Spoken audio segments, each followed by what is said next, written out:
707. Companies nationwide are feeling the pressure of sweeping tariffs from the Trump administration. The cost of doing business is rising for many companies that rely, of course, on imports from other countries. And this morning, we're digging into how tariffs are affecting cancer research and medical care in the United States. Dr. Kathy Cutler joining us now to talk more about the direct impact of this issue. She serves as the president of the Society of Nuclear Medicine and Molecular Imaging. Their headquarters is in Reston, Virginia. Dr. Cutler, good morning. Thanks so much for joining us. Good morning. We really thank you for having us on to talk about this important topic. Important indeed. Can you give us a general sense of how tariffs are directly impacting your ability to diagnose or even treat cancer and other conditions? So the challenge is, we have about 20 million nuclear medicine procedures that we perform, and we utilize special drugs in order to perform these procedures. And they contain ingredients that we actually have to import from outside of this country.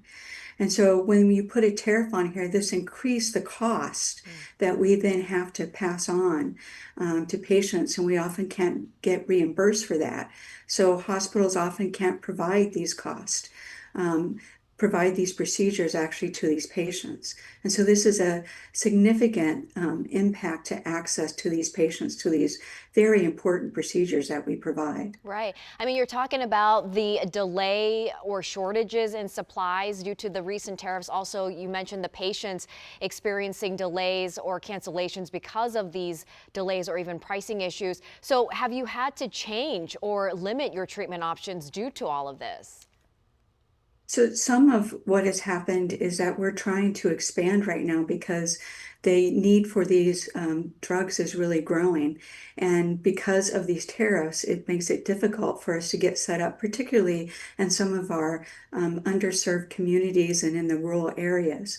So this can have a significant impact. And it means that these patients can't get access to these procedures in the areas that they live, and they may have to try to go elsewhere, which then means we have more patients fighting at certain centers to try to get access to these procedures.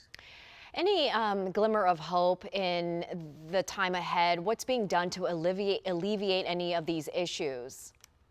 So what we're doing is really trying to reach out to legislators to defer tariffs on these supplies and to develop policies that will really result in a resilient, robust supply chain to ensure that patients have access to these important nuclear medicine procedures.